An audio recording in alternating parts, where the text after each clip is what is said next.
Now. On 105.9 FM and streaming worldwide on the WMAL app. O'Connor and Company. The time is 7:07. We're a halfway point here on today's O'Connor and Company. If you missed our first 2 hours, well, shame on you, but we're not going to hold it against you. Just, you can make it up to us by subscribing to our podcast and making sure you get every single episode so you don't miss a darn thing. Coming up in this program, because we should look ahead, it's 7:35. Trevor Matich will tell us all about the Commanders' big night on Monday Night Football in Cincinnati last night. 8:05, Miranda Devine of the New York Post has a brand new book called The Big Guy, timed perfectly for this Biden-Trump showdown. Oh, wait a second. Well, maybe Miranda Devine assumed that the Democrats wouldn't stage a coup and take Joe Biden off the ticket. Strange. Right. And then at 8:35, Matt Whitaker, formerly of the DOJ, will give us his analysis on the investigations over the assassination attempts. That's Julie Gunlock right there. Good morning. I'm Larry O'Connor, and joining us now, one of our favorites, our buddy. He's the White House correspondent for Newsmax, James Rosen. Good morning, James. Good morning to you guys. Great to be back with you. James, I'm going to ask you a question that I would think every White House correspondent should be asking if they don't already have the answer. Who's running the administration right now? Well, first, I would enjoin you from believing that you should only ask questions where you don't know the answer. Like a good trial lawyer, journalists should as much as possible, be in the habit of asking questions to which they already know the answer. That's fair. And in many cases, the answers are plain to see. In this one, perhaps not as much. But I put this very question to Admiral John Kirby, retired Rear Admiral John Kirby, spokesman for the White House National Security Council. In one of his audio-only Zoom gaggles with reporters about 3 weeks ago. Scroll back on my Twitter feed, at James Rosen TV, and you'll see the actual White House transcript of the exchange where I asked, who is running the country? Yeah. Yep. And he said, President Joe Biden. And I said, he's not a ceremonial figure in some sense at this point. And the Admiral said, come on, James, you know better than that, and talked about the sessions he had held with Prime Minister Modi at that time and so forth. Yeah. Look, it's a question that we will learn more about the answers to it as time goes by and as people publish memoirs and as the archival disclosures start to occur. You're going to see that there was a vast edifice surrounding this whole question of Mr. Biden and his health. And the precautions and misdirections and outright deceptions that were enlisted in order to try in vain to conceal it from the American people. And James, you mentioned Prime Minister Modi, and you mentioned, is it just a ceremonial capacity? Well, even when President Biden is put out in front of the cameras for a ceremonial thing, like greeting Prime Minister Modi of India this weekend at the White House, we see moments like this. So I want to thank you all for being here. And now, who am I introducing next? Who's next? And then it turns out it was the Prime Minister who was next. But that sort of sharp, angry temper, screaming into the microphone at a moment where he's head of state welcoming a foreign prime minister. These are all disconcerting moments, which you, by the way, have been asking about, to be fair, and to give you due credit, for years now. Where you actually asked the president, directly, the American people have concerns about your age and your abilities.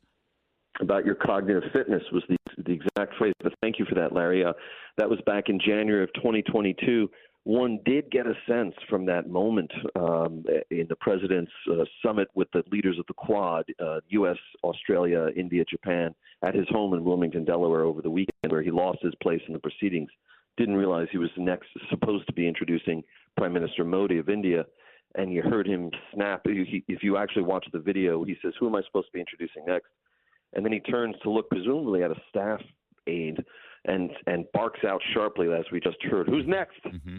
And it gave you a real idea of what it was like what it must be like to be a staffer on the receiving end of a decision from President Biden that you are lacking in the job somehow. Yeah. And one gets the sense, moreover, that was probably the way he was even before decline set in.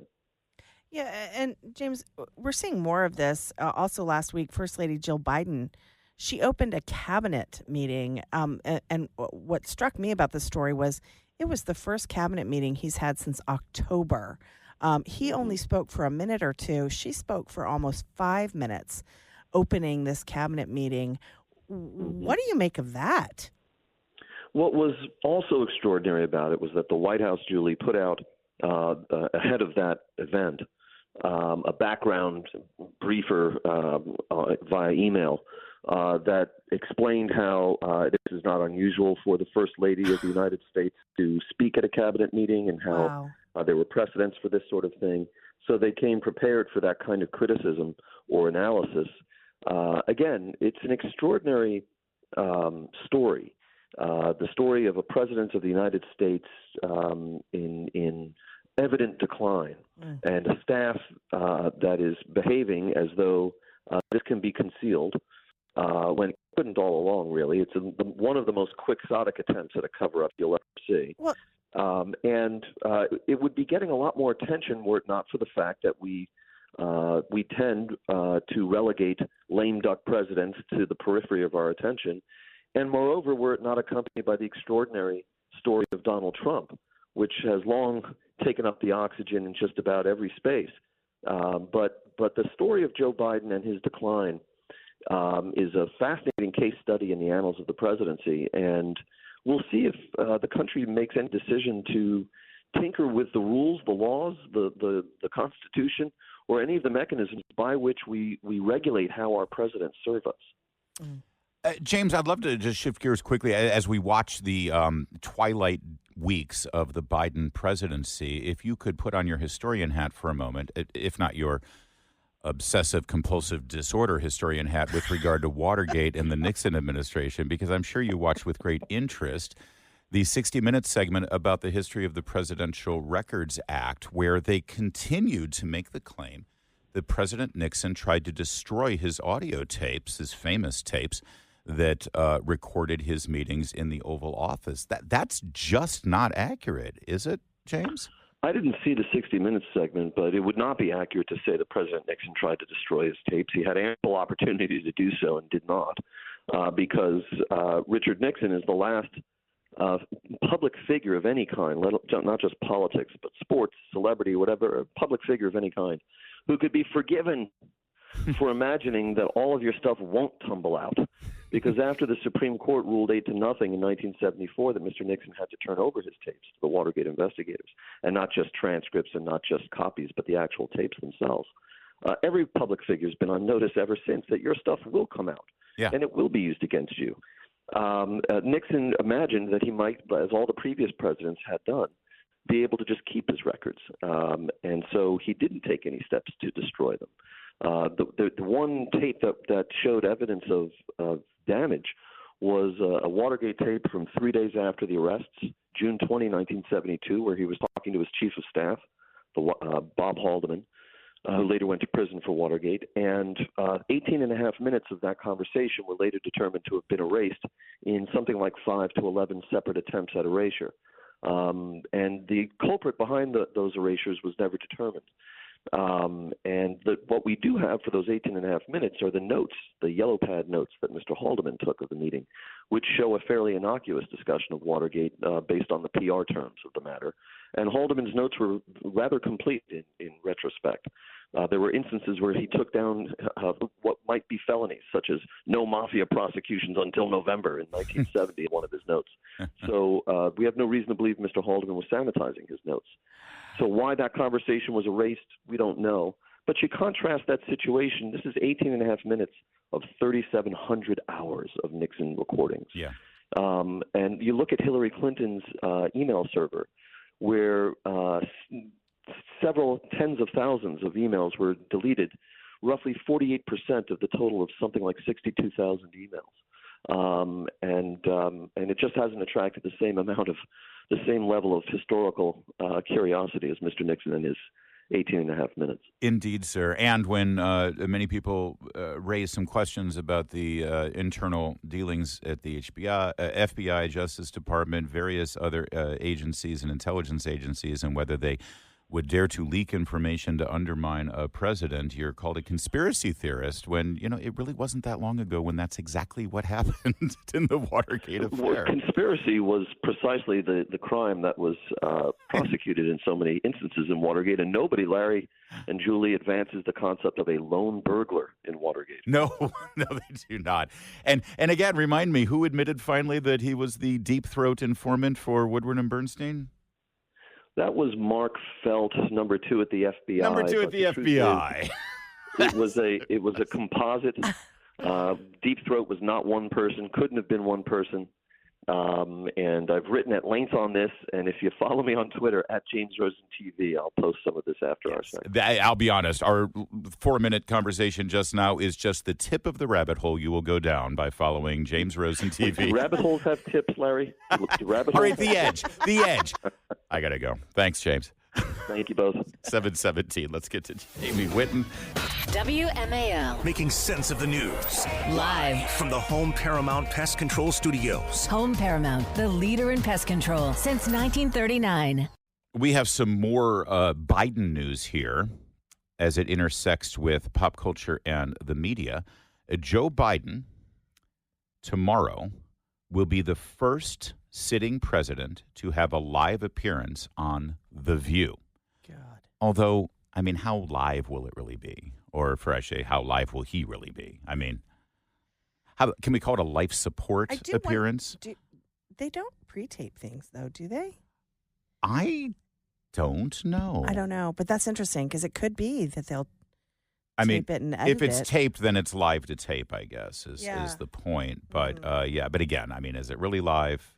If it's Joe Biden, well, I mean, good point. Hanging by a thread, perhaps. They're going to be so gentle with him. Of course, it's going to be a victory lap. Yeah. There will be no tough questions. There won't be anything at all, frankly. The last time a Biden appeared, of course, it was First Lady Jill Biden, and she handled all of the policy questions. And there really weren't many questions. In fact, if I do remember right, there was a question about, what do you say to critics who say that your husband is not is too old? And I think that they, like Joy Behar asked the question and that, well, he's my age and he seems better than me, which is a pretty low freaking bar there at The View. But that was the one question, of course. So I wonder if there will be any other questions about that. Like, for instance, do you, last time we had your wife on and she said you were perfectly capable of running for office. Do you agree? And his answer will be, what do you mean? Of course. I'm running for office right now, aren't I? Why else would I be here with you? Oh, by the way, to give you an idea of what kind of welcome he'll get on that panel and what kind of tough questions, look at this. We talked about the political media scandal involving the D.C. reporter Olivia Nuzzi, who, is it Nuzzi? Nutsy? Nutty. Nutty. I think it's Nutty. Nutty Nudesy. Yeah, nudes. Who sent some little softcore porn, if not harder. We haven't seen the pictures, so I'm not going to characterize them. Yeah, but to RFK. she was sexting with RFK and sort of doing a whole House of Cards thing to try to. RFK has said she was like obsessive. Right. Yeah. Yeah. Anyway. And yesterday on The View, this is obviously something we talked about. We got into the the sewer with it as we would normally. Right.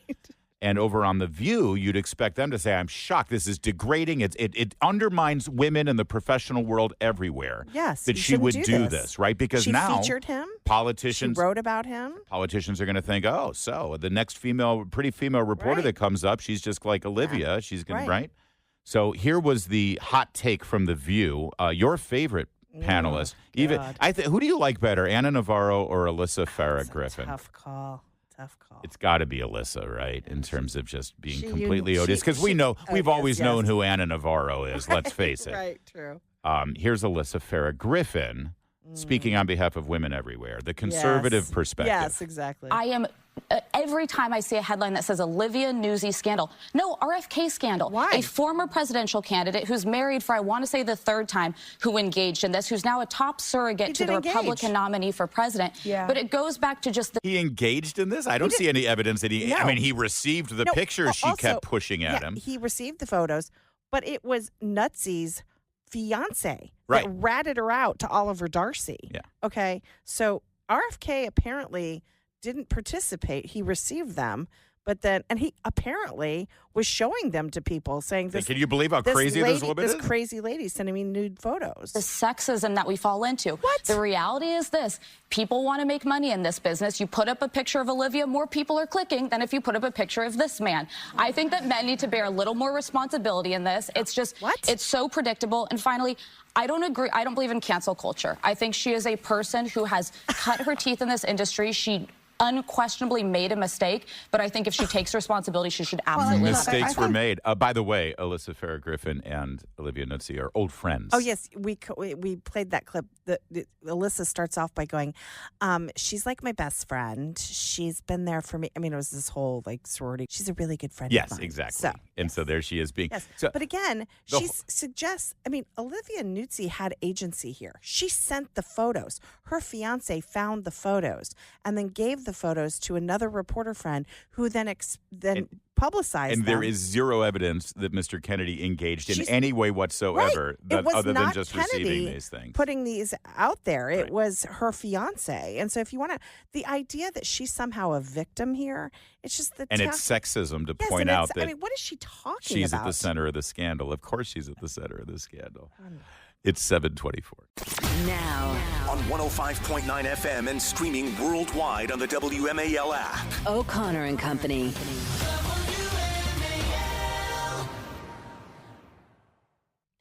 7:36 on a busy Tuesday morning in your nation's capital. Thanks for tuning in to O'Connor and Company. Coming up at 8:05, Miranda Devine, New York Post columnist, author of a brand new book, The Big Guy.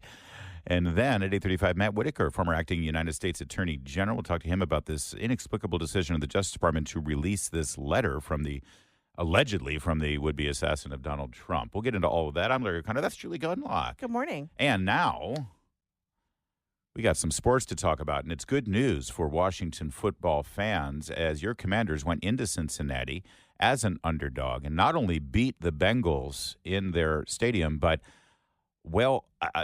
Trevor Matich, last week when the Commanders pulled out an ugly win against the Giants without the benefit of any touchdown being scored, all field goals, you were talking about how impressed you were with Jaden Daniels in that game. So talk to me about what Jaden Daniels did last night. Well, we used the word magnificent, Larry, to describe him last week, and he was even more magnificent. He set a rookie record for completion percentage. He had 91.3% completions. Yeah, 21 of 23 against the Bengals defense. That's amazing. But here's the thing about that. Normally that's because they throw it at or behind the line of scrimmage all the time. That's why you complete so many passes. And he did throw a lot of balls at or near the line of scrimmage.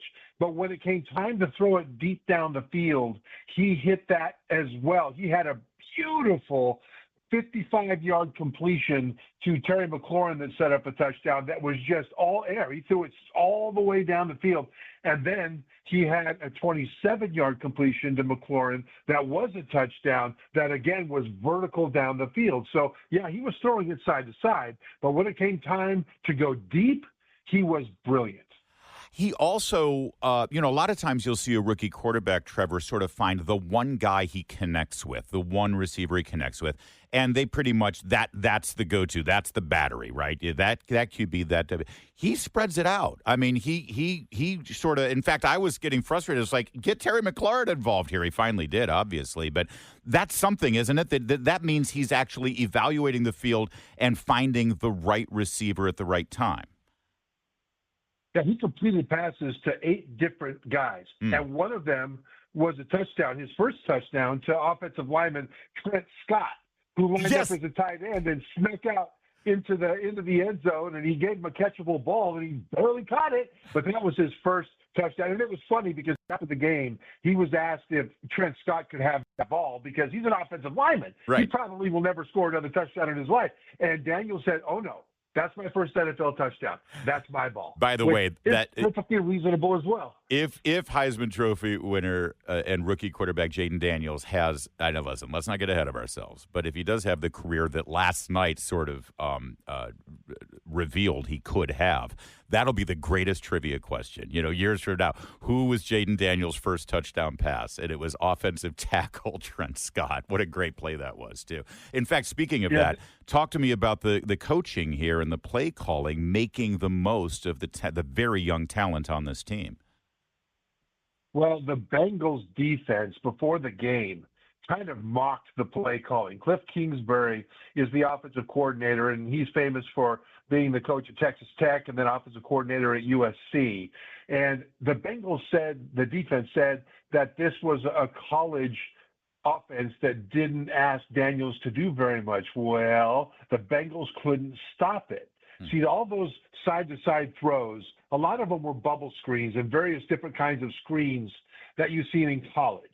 And the defense just kept coming up to stop those, and then they'd go over the top. Okay, so it's the play calling might have been a little bit simple, but it gave Daniels the ability to do the things that he did best in college. And then they went for it 3 times on 4th down. All 3 times they called the play to let Daniels throw. All 3 times he completed it and converted the 4th down. So the play calling was brilliant. Trevor, also, listen, of the 2 LSU starting quarterbacks last night, Joe Burrow for the Bengals also had a very solid game, but he did not get the victory like Jaden Daniels did. But he did well, and should, as excited as we are that the Commanders got a great win on the road on Monday Night Football, should we be concerned about this defense? Because it looked like the Bengals could kind of move the ball pretty easily against them.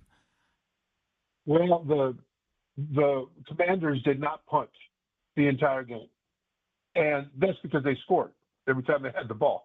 And the Bengals also did not punt. The defense gave up a ton of yards. Joe Burrow was able to do whatever he wanted for the most part.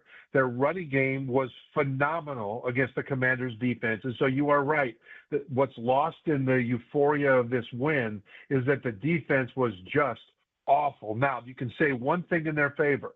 In the first half, the Bengals had a touchdown in their first drive and then field goal attempts the rest of the way. They made 2 of them, missed 1. Yeah. So they didn't score every time. They missed a field goal. But lost in Jaden Daniels' performance was that the defense got nearly run out of the building. By the way, another trivia, first NFL game since the 40s that there was not 1 turnover or 1 punt in the game. That's a wild line item in the box score. So what you're saying, Trevor, is Redskins fans, Commander fans will be allowed for the rest of this week to actually be very hopeful and very optimistic about the future. They're 2-1.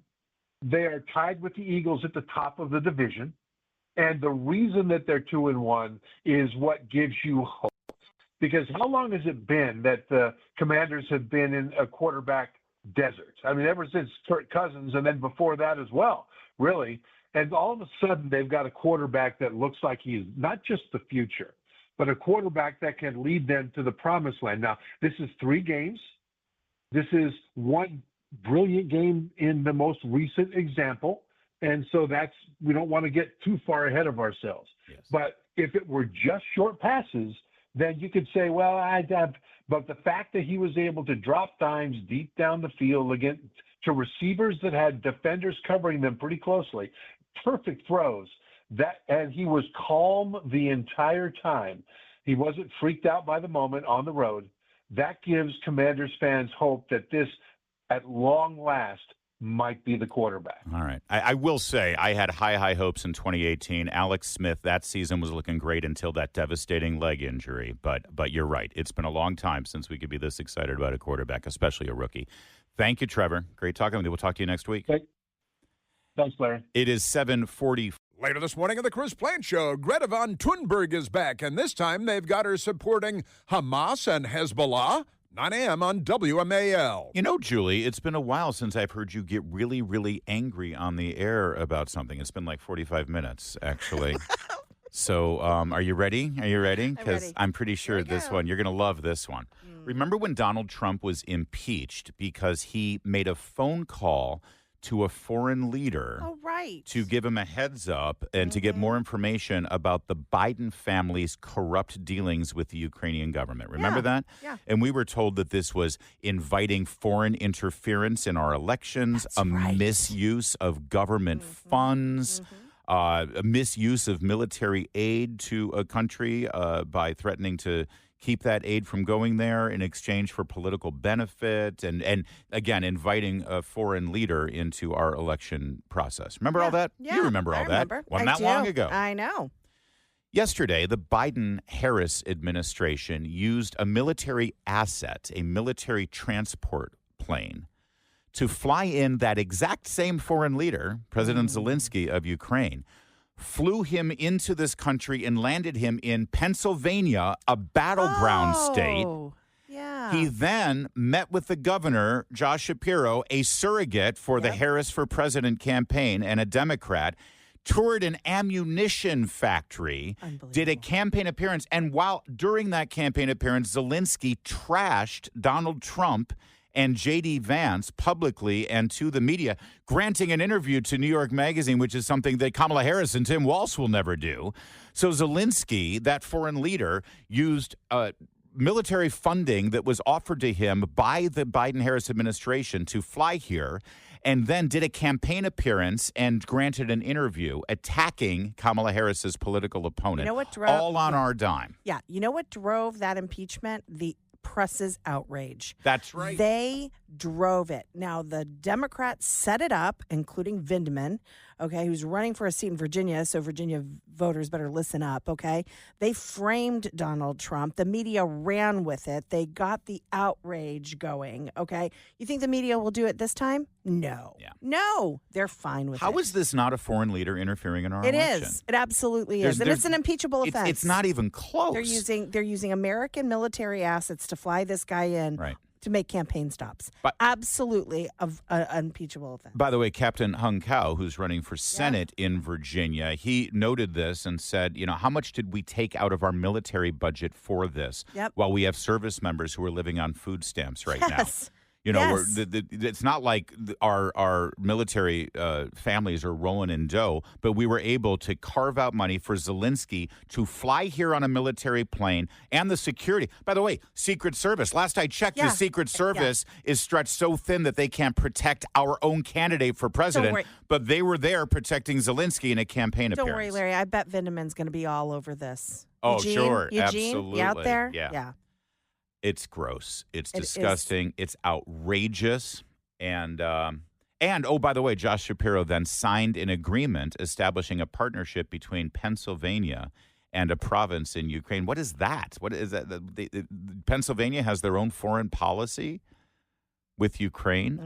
It's Scranton, by the way, is where that happened, which of course is Joe Biden's hometown. Interesting how that in works. Central Pennsylvania. 7:53.